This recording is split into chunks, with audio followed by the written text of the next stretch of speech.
A palavra de Deus novamente, Apocalipse, capítulo 20.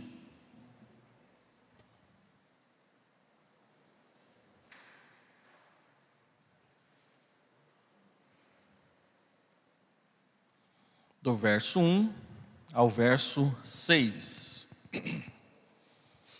Apocalipse, capítulo 20, do verso 1 ao verso 6. Então vi descer do céu um anjo, tinha na mão a chave do abismo e uma grande corrente.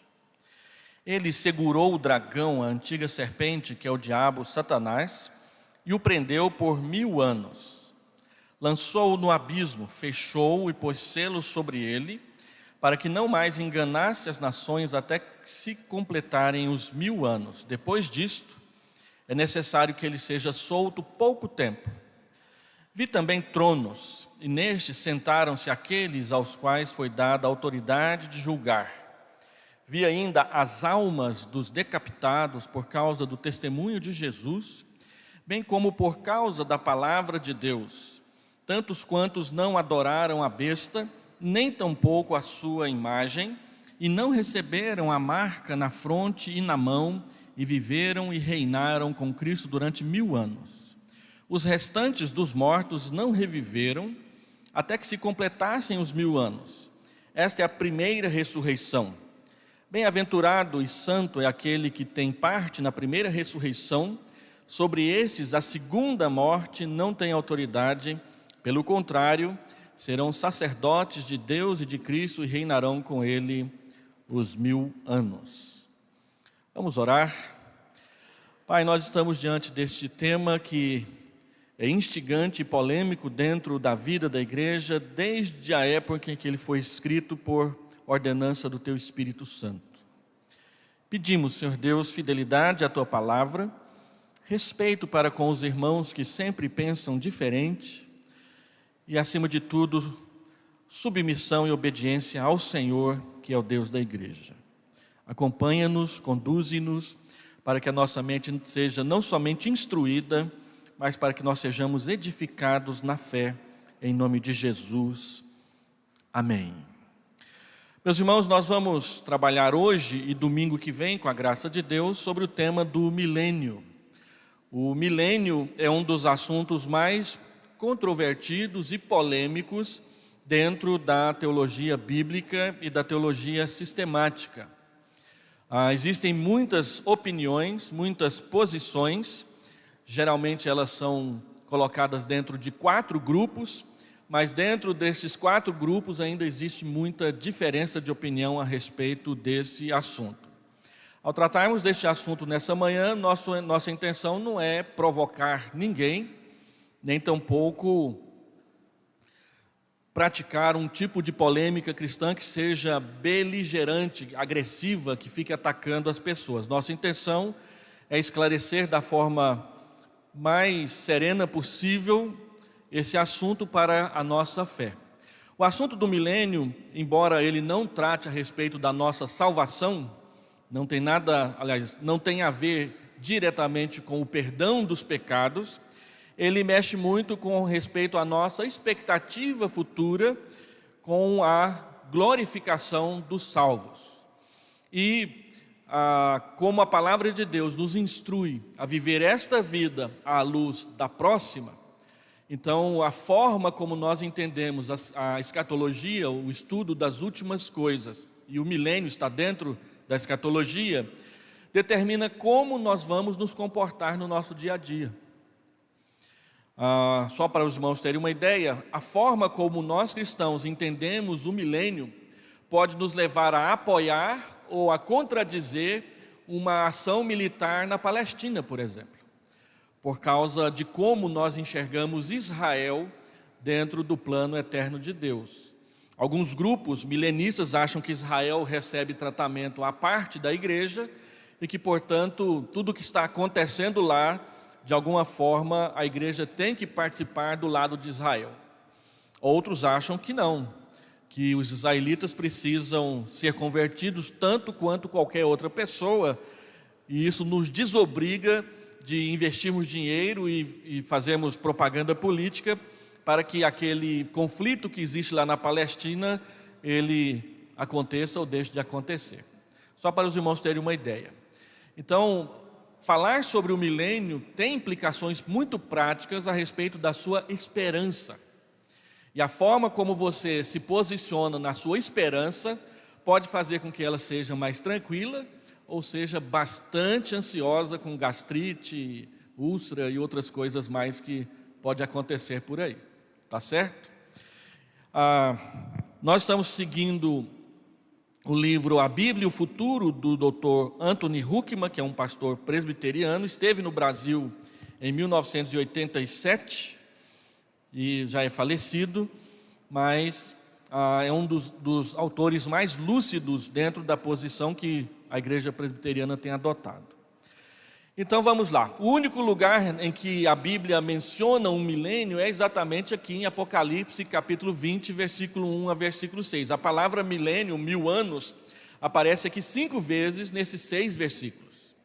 Mas se você caçar, cavucar, procurar, mexer, pesquisar, em nenhum outro lugar das Escrituras é mencionado um tema semelhante. A grande questão teológica, interpretativa, é se Apocalipse 20, do verso 1 ao verso 6, ele deve coordenar todo o resto que nós entendemos a respeito da escatologia, ou o contrário. Se nós devemos colocar Apocalipse 20, de 1 a 6, dentro da órbita de todo o ensinamento da Escritura a respeito da escatologia. Os primeiros 3 versos do capítulo 20 descrevem o aprisionamento de Satanás durante 1000 anos, enquanto os últimos 3 versos indicam que certos indivíduos viverão e reinarão com Cristo por 1000 anos. Interpretações divergentes dessa passagem levaram à formação de pelo menos 4 posições principais acerca da natureza do milênio e do reino milenar. Lembrando que milênio diz respeito a 1000 anos e milenar a respeito do que acontece dentro desse período de 1000 anos. Essas 4 posições são bastante conhecidas. O amilenismo, que é a posição que majoritariamente os pastores presbiterianos assumem em a nossa confissão de fé. O pós-milenismo, o pré-milenismo histórico e o pré-milenismo dispensacionalista, sendo este último o que tem dominado principalmente no meio pentecostal e neopentecostal, e como o pentecostalismo e o neopentecostalismo se tornaram a igreja majoritária, então é o tipo de escatologia mais praticado pelos cristãos, trazendo muitas influências, inclusive, para dentro da nossa igreja. Nessa apresentação eu quero dar uma pequena descrição dessas 4 principais posições. Hoje eu quero falar do amilenismo, o pós-milenismo e o pré-milenismo histórico, e vamos deixar o dispensacionalismo para domingo que vem, porque ele dá muito mais trabalho para explicar e também para fazer alguma avaliação crítica dele. Então vamos começar com o amilenismo. O amilenismo é a posição que majoritariamente você encontrará dentro da IPB. A maioria dos pastores que tem um compromisso bem mais firme com a teologia reformada tem abraçado isso dentro da IPB, tem abraçado o amilenismo, que é a posição que a nossa confissão de fé prescreve nos seus artigos lá. Então o termo amilenismo, ele não é muito feliz, porque a expressão a geralmente significa não, então não milênio. E aí dá a entender que nós não acreditamos em milênio de forma alguma. Ela sugere que os amilenistas ou não creem em nenhum milênio, ou simplesmente ignoram os primeiros 6 versículos de Apocalipse capítulo 20, que falam de um reinado milenar. Está aí no texto, você leu. Nenhuma dessas 2 declarações é correta.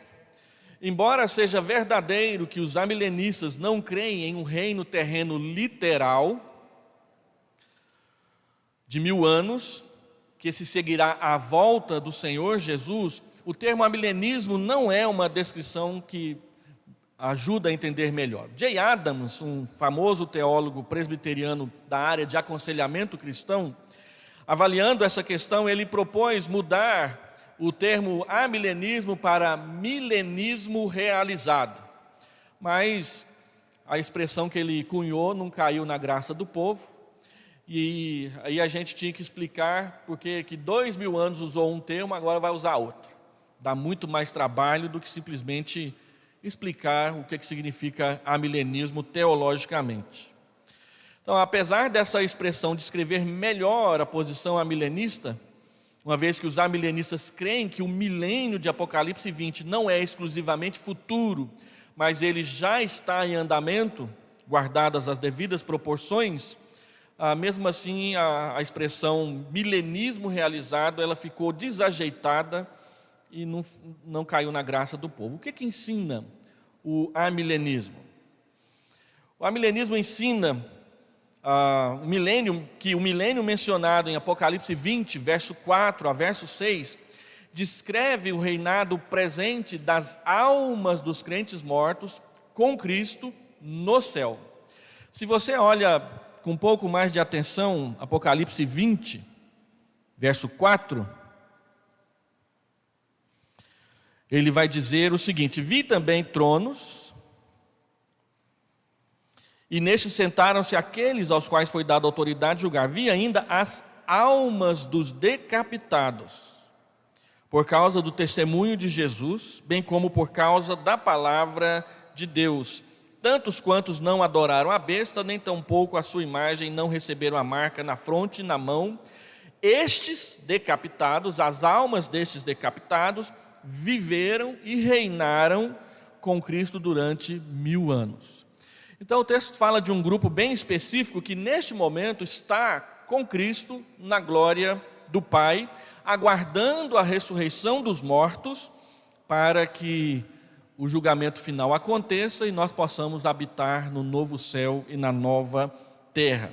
Alguns acham que estes aqui são pessoas que vão ressuscitar e vão reinar com Jesus 1000 anos. No entanto, o texto não trabalha dessa forma.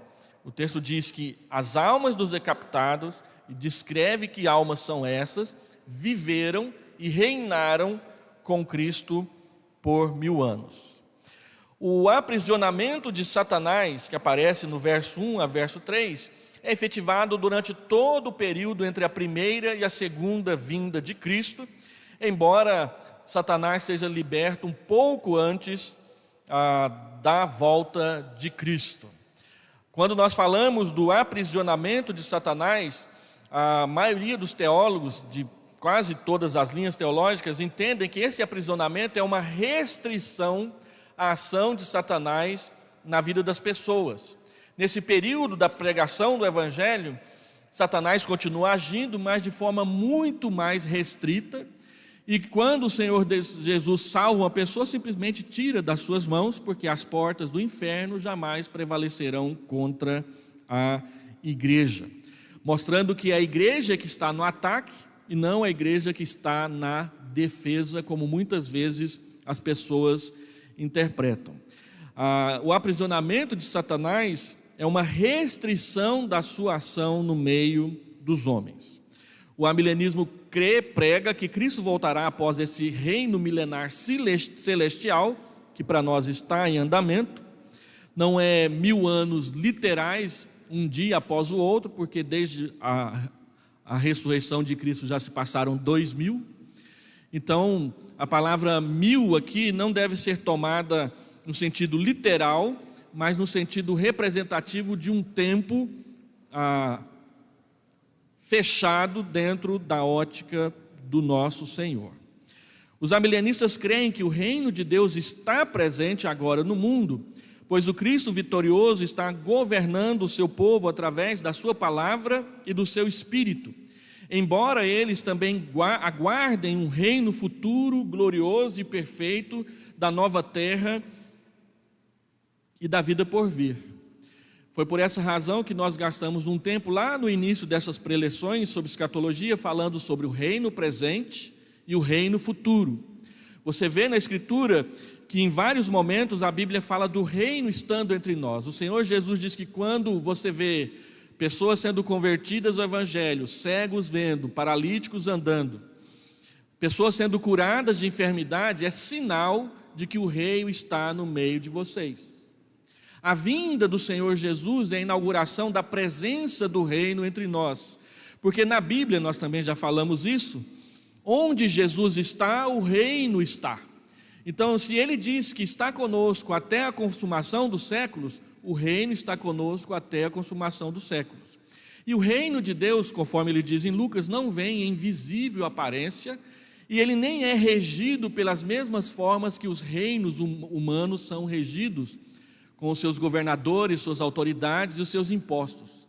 Ele funciona de uma forma diferente. Na igreja de Deus e dentro do reino de Deus, quem é líder é servo. Diferente, por exemplo, do muçulmanismo. Você não vê nenhum líder muçulmano sendo um homem-bomba, você só vê os aprendizes.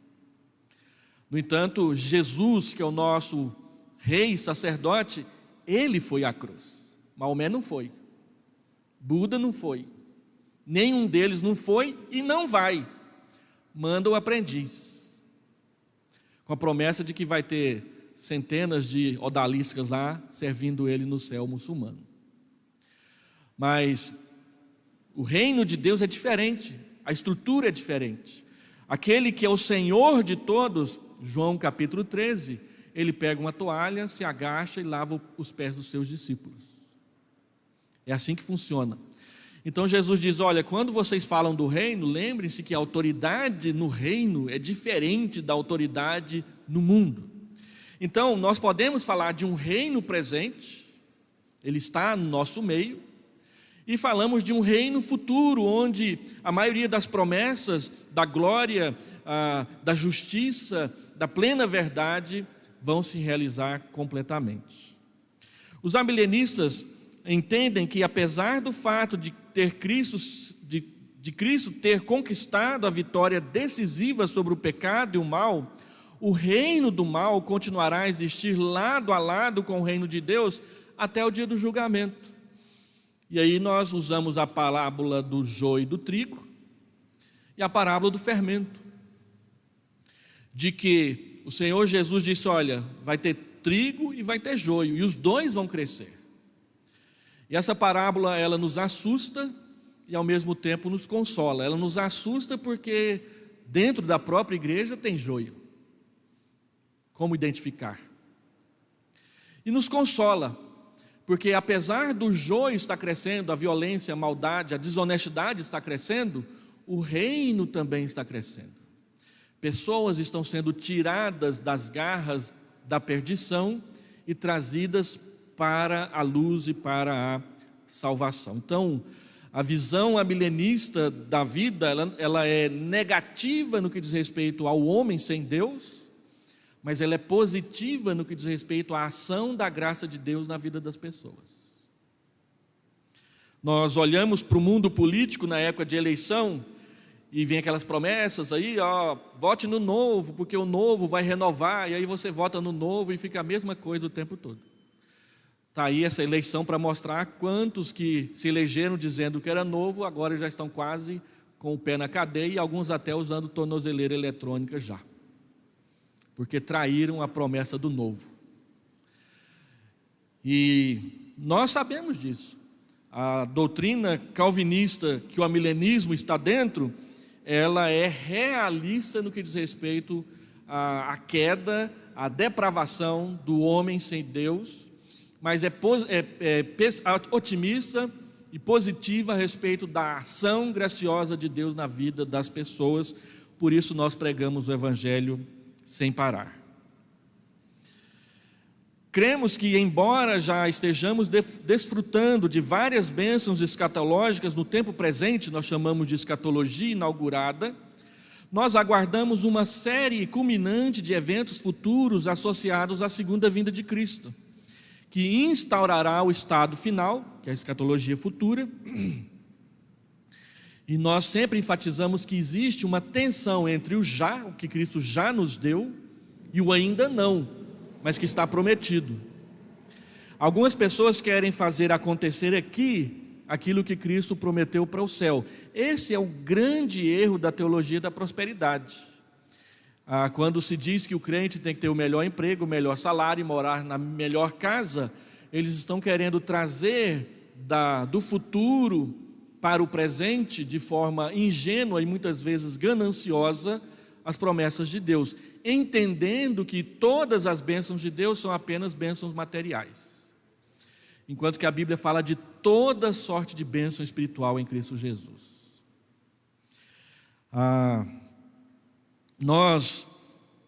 Ainda que nós ganhemos a política e venhamos a governar, ainda encontrará corrupção, ainda encontrará leviandade em muitas coisas que fazemos.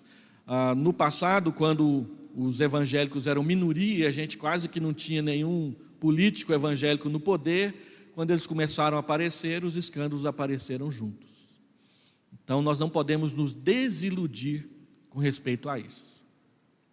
Os sinais dos tempos, nós já tivemos uma aula sobre isso aqui, eles têm estado presentes no mundo desde o tempo da primeira vinda de Cristo, mas eles atingirão uma manifestação mais intensa e final imediatamente antes da sua vinda. Vamos usar aí o Covid-19, por exemplo. Quando surgiu o Covid-19, foi um desespero, foi um auê. No entanto, se você pesquisa a história do mundo, nós já tivemos pandemias anteriores que mataram muito mais gente do que o Covid está matando. A peste negra, por exemplo, em 1349. 1/3 da população da Europa foi morta num prazo de 3 anos. 1/3. A gripe espanhola de 1917 matou mais gente do que o Covid já matou até hoje, num período de tempo menor. Então, o que nós entendemos é que essas epidemias, tsunamis, furacões, terremotos, erupções vulcânicas, essa semana o Etna entrou em erupção de novo. Isso esteve sempre aí. O que nós acreditamos é que à medida em que vamos nos aproximando do final, elas vão se intensificar, porque é isso que a Escritura dá a entender para nós. Nós cremos, o amilenismo espera que antes da volta de Cristo sejam completadas a pregação do Evangelho a todas as nações e a conversão da plenitude de Israel, 2 temas que valem a pena uma palestra à parte. Nós cremos que o Evangelho vai chegar até a última nação. A palavra que é traduzida por nação na Bíblia é etnia, que é um povo específico. Nós falamos que o Brasil já conhece o Evangelho. No entanto, no Brasil nós temos mais de 250 etnias indígenas. Ainda tem ciganos, tem pomeranos, tem quilombolas, e boa parte desse pessoal não conhece o Evangelho. Em 1987, nós tínhamos 210 tribos indígenas sem nenhuma parte do Evangelho traduzida para eles. Agora, em 2000, esse número caiu pela metade. São 110 tribos indígenas brasileiras que não conheciam do Evangelho. Eu me lembro quando o Fantástico da Rede Globo anunciou o primeiro contato da civilização com a tribo Yanomami lá no Amazonas. Foi noticiado na televisão. Hoje o Evangelho já está entre os Yanomami, e é uma das tribos, que é uma das mais ferozes aqui no Brasil, que mais indígenas têm se convertido. De modo que nós não podemos falar que o Evangelho alcançou o Brasil inteiro ainda. Tem várias tribos indígenas que nem sequer um missionário foi lá passar um tempo para pregar o Evangelho. E se nós olhamos para o mundo, faltam ainda mais de 2.200 etnias que jamais ouviram qualquer coisa do Evangelho. E até hoje, ainda, a maioria delas estão na Índia. A Índia foi um dos países que mais recebeu missionários desde o começo do movimento missionário protestante, 1792. Mas até hoje é um país onde há tantas etnias que, embora a igreja indiana já mande missionários para o mundo afora, ainda a Índia é um dos países que mais necessita receber missionários para a pregação do Evangelho a povos pequenos. A Bíblia não fala da conversão de todos os povos, mas a Bíblia fala de todos os povos já terem ouvido a proclamação do Evangelho. Hoje nós temos muitos recursos de vários tipos e modelos que já levaram o Evangelho em muitos lugares, mas nós ainda temos muito o que fazer.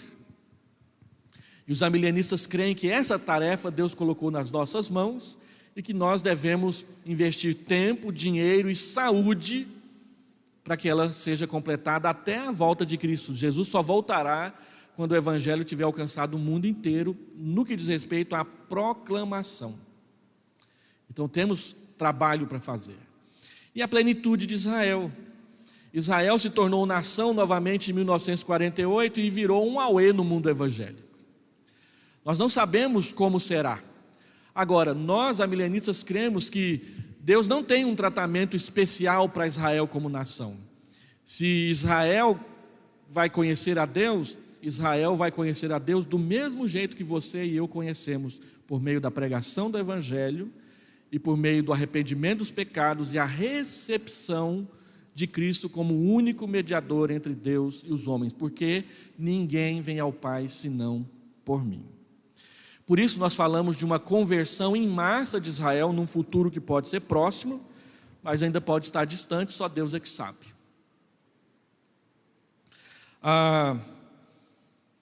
O amilenismo aguarda uma forma intensificada de tribulação e da apostasia, bem como a manifestação de um anticristo pessoal antes da segunda vinda de Cristo.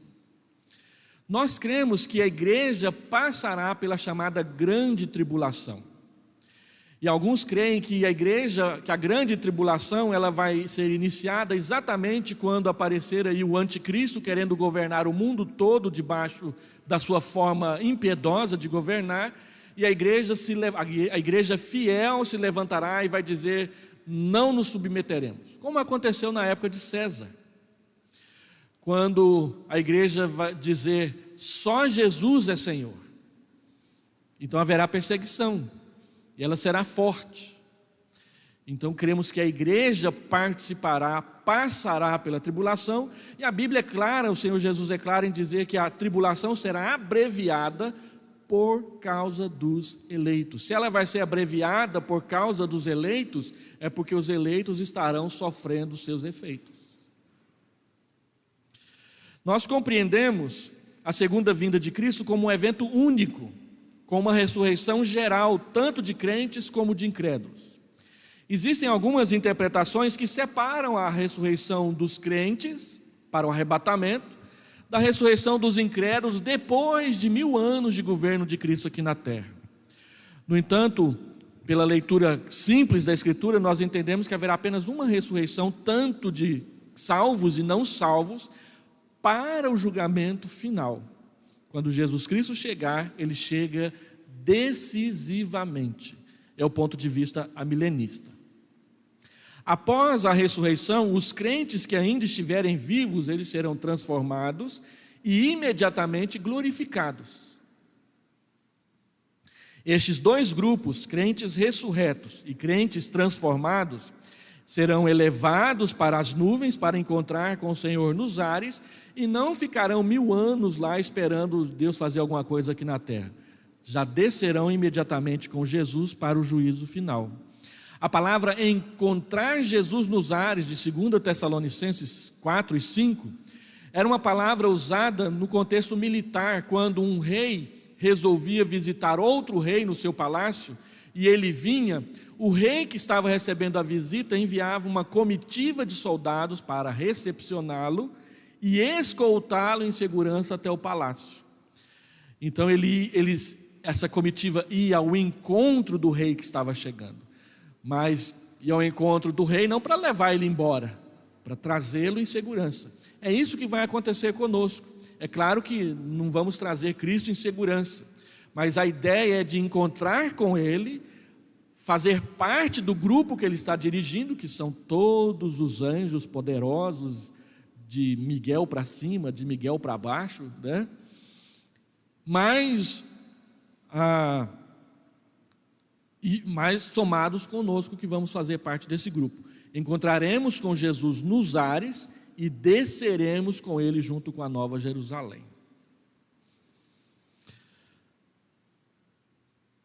Após este arrebatamento de todos os crentes, então Cristo completará a descida à terra e conduzirá o juízo final. Após o juízo final, os incrédulos serão entregues à punição eterna, ao passo que os crentes desfrutarão para sempre das bênçãos do novo céu e da nova terra. Resumidamente, de forma simples, esse é o esboço do que é o amilenismo, que é o que a gente ensina no nosso púlpito aqui na igreja, constantemente, com a esperança de que os irmãos entendam. Perguntas sobre o amilenismo? Então, beleza. Pode perguntar depois, tá? Vamos falar um pouco sobre o pós-milenismo. O amilenismo, ele entende que o milênio não é literal, Cristo não governará aqui na terra por 1000 anos, literalmente. Ele já reina com aqueles que, decapitados por causa do teu testemunho e que já morreram, estão com ele, conforme ele falou para o ladrão da cruz. Então ele virá e governará o resto da eternidade. O pós-milenismo, ele entende um pouco diferente. O pós-milenismo entende que o milênio está em andamento e com a pregação do evangelho o cristianismo vai crescer e crescer até que ele se torne maioria no mundo, e então Cristo vem. Essa é a ideia básica do pós-milenismo. Eles concordam com os amilenistas em 3 pontos. Eles não entendem o milênio como envolvendo um reinado invisível de Cristo a partir de um trono terreno. Não consideram o milênio como tendo exatamente a duração de 1000 anos, e eles situam a volta de Cristo após o milênio, não um milênio literal, mas um milênio crescente. Qual que é a diferença do pós-milenismo com o amilenismo?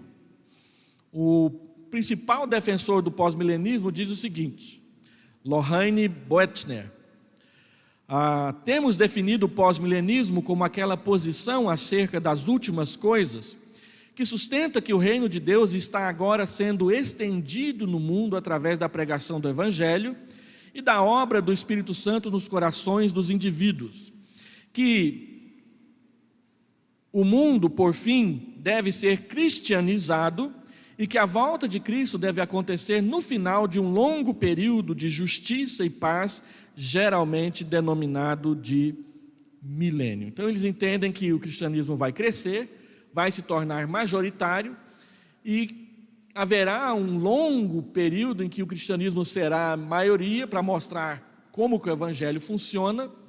Ainda haverá pecado, ainda haverá injustiça, mas cada vez menos. E então Cristo vem para fechar tudo. A grande questão do pós-milenismo é um problema óbvio, você não vê isso acontecendo.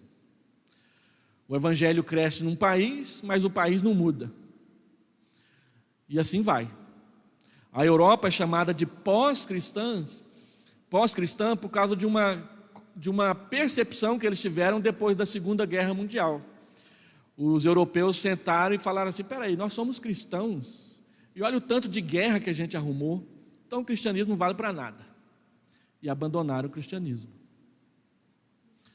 É isso que a Europa fez, que é o que está acontecendo nos Estados Unidos, e se o Brasil continuar nessa mesma toada que vai acontecer aqui também. Um cristianismo que enche templos, mas não muda a atitude das pessoas.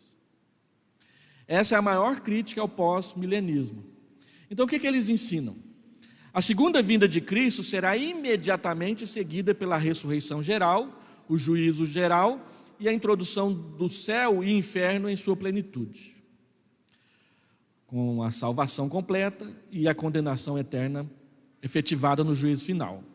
A era atual será gradualmente absorvida na era milenária, na medida em que uma proporção cada vez maior dos habitantes do mundo for sendo convertida ao cristianismo através da pregação do Evangelho. Este número crescente de cristãos Incluirá tanto judeus como gentios. Os pós-milenistas geralmente entendem Romanos 11, 25 e 26 como ensinando uma futura conversão em larga escala do povo judeu, embora eles não considerem isso como envolvendo restauração de um reino judaico político, como os dispensacionalistas entendem. Enquanto o milênio se torna uma realidade, os princípios cristãos de fé e conduta serão os padrões aceitos pelas nações e indivíduos. O que isso quer dizer? O pecado não será eliminado, mas vai ser reduzido ao mínimo. A vida social, econômica, política e cultural da humanidade será amplamente desenvolvida. Haverá condições gerais de prosperidade em todo o mundo, as riquezas serão mais amplamente distribuídas e divididas. Nações que eram inimigas trabalharão juntas harmoniosamente. Você não vê isso acontecendo. Quem assiste Star Trek, Jornada nas Estrelas, às vezes surgem algumas perguntas. Como é que esse povo tudo trabalha junto? Porque lá tem russo, chinês, alemão, negro, branco. Agora as novas séries já incluem a ideologia de gênero, tem gays e lésbicas lá para tudo quanto é lado. Como é que eles trabalham juntos? Num episódio antigo de Jornada nas Estrelas, o Capitão Kirk diz: olha, o mundo cansou de brigar e resolveu viver em paz. Abolimos as questões econômicas, não tem dinheiro, para que houvesse um progresso comum. Mas ele não menciona Deus uma única vez. Por quê? Porque o mundo sempre sonhou com unidade e pluralismo, mas sempre sem Cristo. O maior exemplo disso é a Torre de Babel. A Torre de Babel era um empreendimento de unidade mundial, sem a participação de Deus, sem a submissão a Deus. Então o mundo quer sim que haja plena colaboração. Eles chamam de fundamentalistas quem tem ideias e pensamentos exclusivos ou exclusivistas, e o cristianismo entra nesse grupo. Eu participei de um debate uma vez numa faculdade de História, e o professor de História veio me inquirir a respeito: olha, se vocês falam tanto em ecumenismo, se vocês falam tanto em unidade, por que vocês não aceitam o ecumenismo? A coparticipação de budistas, brahmanistas, shintoístas, muçulmanos, cristãos e outros mais, numa religião única. E a resposta que a gente pode dar é que Deus é exclusivo. Deus é exclusivo. Ele diz claramente na Bíblia: eu sou o único Deus e não há outro. Então, se eu nego a exclusividade do culto a Deus, eu deixo de ser cristão. Porque aquele que me nega diante dos homens, eu negarei diante do Pai.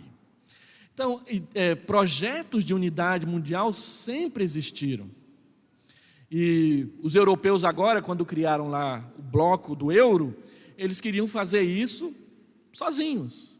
E foi exatamente essa grande briga do homem com Deus. Deus diz qual é o certo e o homem diz: deixa eu fazer do meu jeito. Foi o que aconteceu com Adão e Eva. Deus diz: olha, não coma da árvore, viva na dependência e na obediência a mim. E Adão e Eva foram lá e comeram do fruto, dizendo: a gente vai viver do nosso jeito. E é essa a grande questão. Então, Apocalipse 20, 7 a 10, descreve na visão pós-milenista a soltura de Satanás no final do milênio como uma manifestação limitada do mal antes da volta de Cristo. Mas essa soltura de Satanás e o ataque contra a igreja que ele então lançará serão de curta duração e não prejudicarão a igreja. Para o pós-milenista, o fato de haver um ressurgimento final do mal imediatamente antes da volta de Cristo, de modo algum nega a sua expectação por uma futura era dourada milenar. 2 textos de Mateus são citados pelos pós-milenistas para defender esse crescimento do cristianismo no mundo de forma a mudar a face do mundo. O primeiro deles é a grande comissão de Mateus 28, 18 a 20, onde Cristo manda pregar o evangelho a todo mundo e a toda criatura. Eles entendem que pregar o evangelho a todo mundo, toda criatura, é cristianizar o mundo. E o segundo texto, também em Mateus 16, verso 18. Jesus diz que as portas do inferno jamais prevalecerão contra a igreja. E as portas do inferno, a imagem que Jesus está dando para você é uma fortaleza com um grande portão, e a igreja lá com as suas armas de invasão diante do inferno. Não é o contrário. Muitas pessoas entendem que a igreja está acuada, se defendendo o tempo todo das bombas e flechas e tranqueiras do diabo contra nós. A Bíblia diz que não. Por causa da cruz e da ressurreição, a igreja se colocou na ofensiva. Nós vamos ao mundo pregar o evangelho. Por isso, essa insistência de muitos pregadores de que a igreja precisa sair das quatro paredes. Nós vamos nos acostumando a uma vida só dentro dos nossos muros, que a igreja quase que vira um mosteiro. E a igreja de Vila Nova, ela tem todos os ingredientes para parecer um mosteiro. Ela ocupa um quarteirão inteiro. Então aqui tudo é nosso e é só para nós. Dá para a gente fazer uma comunidade aqui dentro. Mas não. O que a Bíblia diz é que nós temos que sair da nossa fortaleza e invadir a fortaleza de Satanás. Como? Com a pregação do evangelho, com a vida justa, com a vida honesta, com um testemunho cristão consistente. Mas o pós-milenismo então usa essas duas passagens para dizer que o cristianismo vai vencer e no final nós seremos a maioria. Nos Estados Unidos, na década de 70, isso era chamado de maioria moral. Maioria moral, ou seja, o Congresso Nacional aprova aquilo que a maioria quer. Como a maioria dos norte-americanos eram protestantes, então eles dominavam. Agora depois, quando o Congresso aprovou a lei dos homossexuais, John MacArthur fez um pronunciamento, um pastor batista muito famoso. Ele diz: olha, nós temos que entender aqui nos Estados Unidos que nós já não somos mais a maioria. Por isso agora nós entramos na defensiva de novo. Aqui no Brasil nós nunca fomos a maioria. O catolicismo foi maioria, mas o protestantismo não. Nós estamos chegando aí a 30% da população. Dava para a gente fazer um barulho legal, e a gente faz muito barulho com nenhuma mudança.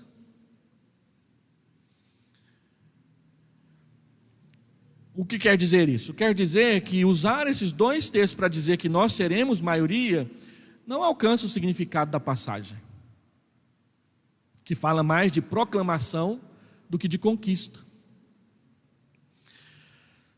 Outras passagens que os pós-milenistas usam estão nos Salmos e nos Profetas, que mencionam o reinado universal e triunfante do Messias. Nós, amilenistas, entendemos que essas promessas do reinado universal e triunfante do Messias são para depois do juízo final. Os pós-milenistas, eles quebram essa separação, dizendo que será uma crescente, e que Jesus vem só para sacramentar o que o Evangelho, pela nossa pregação e vida, vai fazer. Então Boetner, novamente, ele diz: uma vez que essas passagens, aí tem passagens de Naum, Números, Salmos, Isaías, Jeremias, Zacarias, depois eu vou colocar lá no informativo para você conferir. Ele diz: uma vez que essas passagens não podem referir-se a um reinado pós-advento de Cristo, e a pergunta é: por que elas não podem se referir a um reinado pós-advento?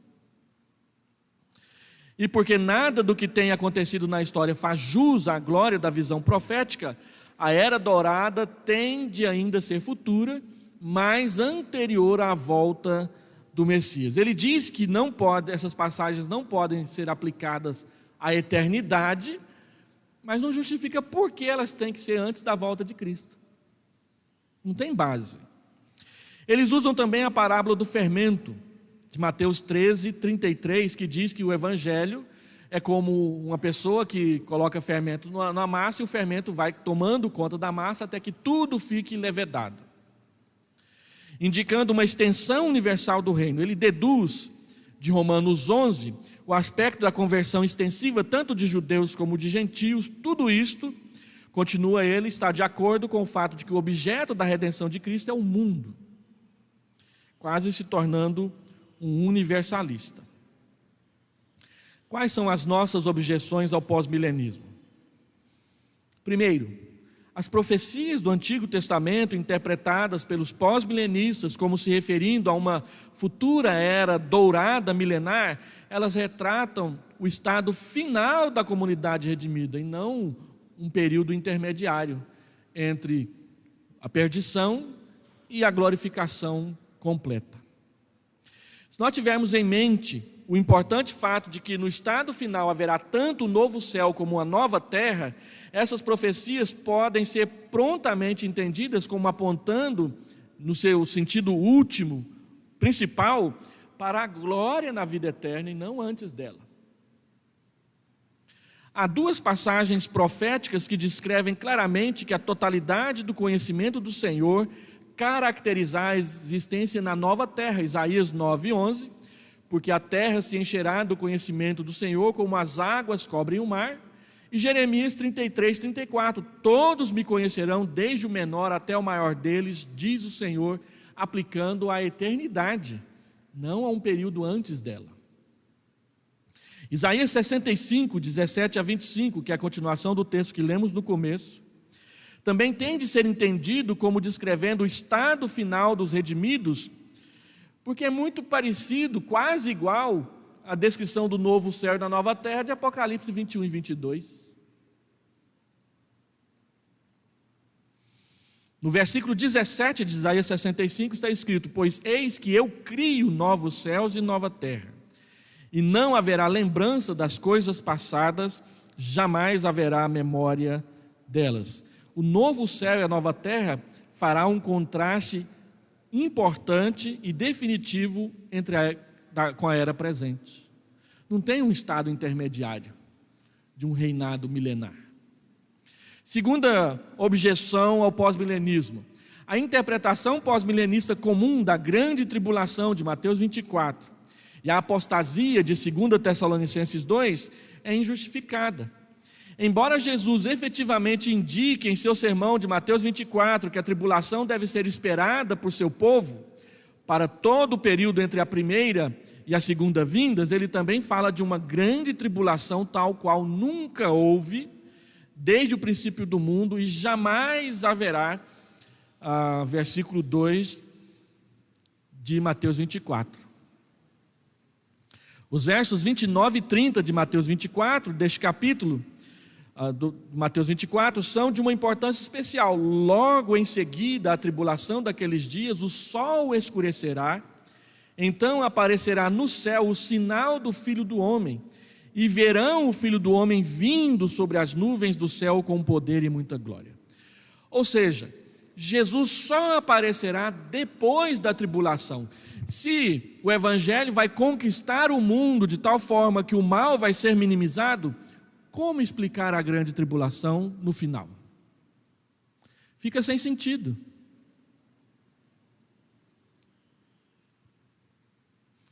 No que toca à apostasia de 2 Tessalonicenses 2, Paulo afirma explicitamente, porque aquele dia, o dia do Senhor ou a volta de Cristo, não acontecerá sem que primeiro venha a apostasia.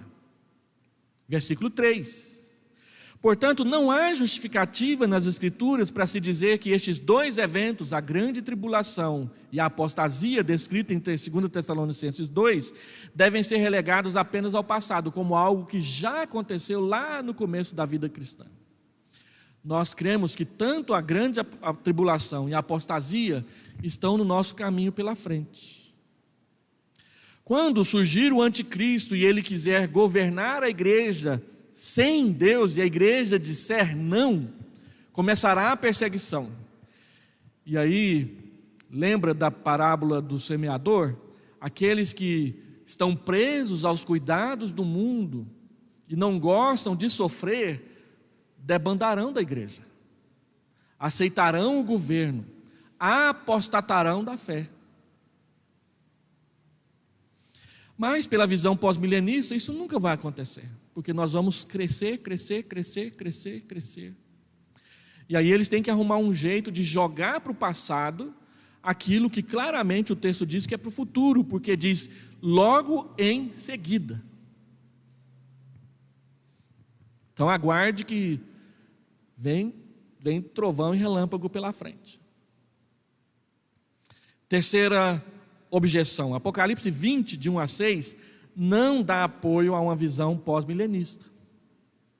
Essa passagem descreve o reinado das almas dos crentes que estão com Cristo no céu, durante a presente era, e não retrata uma futura era dourada de governo de Cristo aqui na terra, antes da sua volta.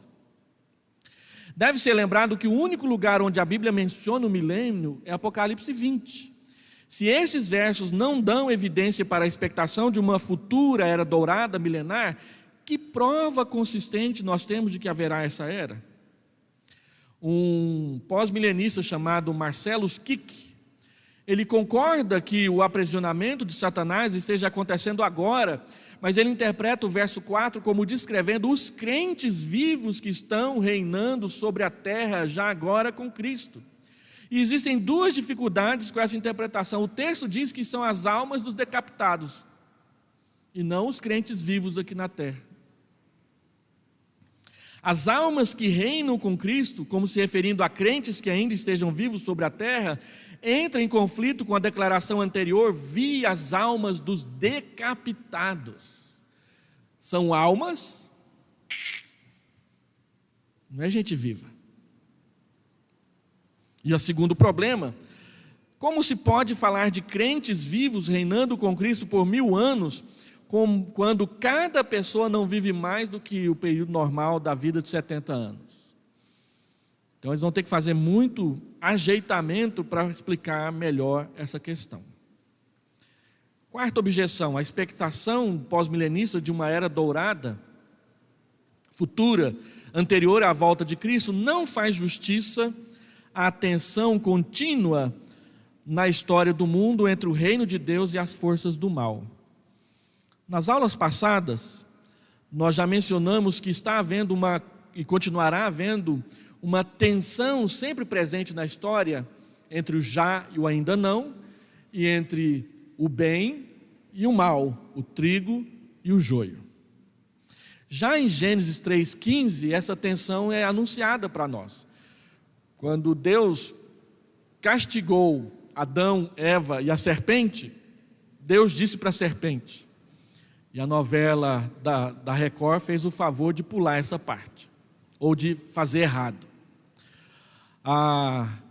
Deus disse: olha, falando para a serpente, eu colocarei inimizade entre a sua descendência e o seu descendente.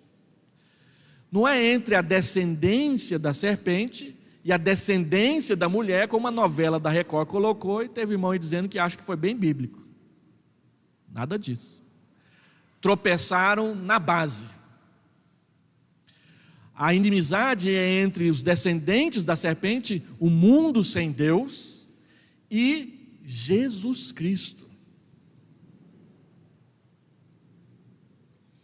Então, Gênesis 3,15 já diz de cara que desde lá do começo há uma tensão presente no mundo entre o plano de Deus e a apostasia. E Apocalipse explora isso a rodo. Quando eu for explicar para os irmãos o paralelismo progressivo, estou me preparando para isso, eu vou mostrar isso para vocês. Então essa antítese continua até o fim da história. Considerem-se as referências em Apocalipse à batalha do Armagedon, no capítulo 16, verso 13 a 16, a batalha contra Gog e Magog, no capítulo 20, verso 7 a 9, o dragão tentando alcançar a mulher, no capítulo 12, e aí vai. Na parábola do joio, que é uma erva daninha, encontrada em Mateus 13, 36 a 43, Jesus ensina que o povo do maligno continuará a existir lado a lado com o povo redimido de Deus até a hora da ceifa. E quem vai fazer a colheita não somos nós, é o próprio Deus. A implicação clara dessa parábola é que o reino de Satanás, se assim podemos chamar, continuará a existir e a crescer enquanto o reino de Deus crescer até que Cristo venha. Já que os dois reinos crescem, a tensão também cresce. Um exemplo disso, vocês viram a divisão do Sudão lá na África. Agora tem o Sudão do Sul e o Sudão do Norte. Por que aconteceu essa divisão? O Sudão do Sul é cristão, o Sudão do Norte é muçulmano. A Nigéria está indo para o mesmo caminho, porque o norte da Nigéria é muçulmano, o sul da Nigéria é cristão. 2 das 10 maiores igrejas do mundo, igrejas cristãs do mundo, estão na Nigéria. E a gente sempre ouve notícias de que templos cristãos são incendiados na Nigéria por muçulmanos fundamentalistas. Então essa tensão física da igreja visível com outras religiões do mundo, ela ilustra essa tensão invisível que existe entre a igreja dos eleitos e a semente da serpente também no mundo.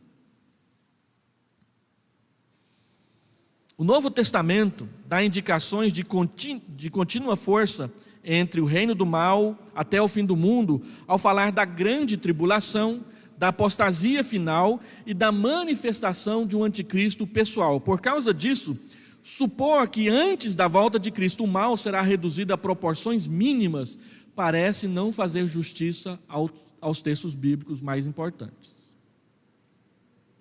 Parece ser uma simplificação exagerada. Sem dúvida, Cristo conquistou a vitória decisiva sobre o pecado e Satanás na cruz. Nós cremos nisso. De modo que o resultado da luta nunca é posto em dúvida. O fim nós já sabemos, Cristo vencerá, porque Ele já venceu na cruz.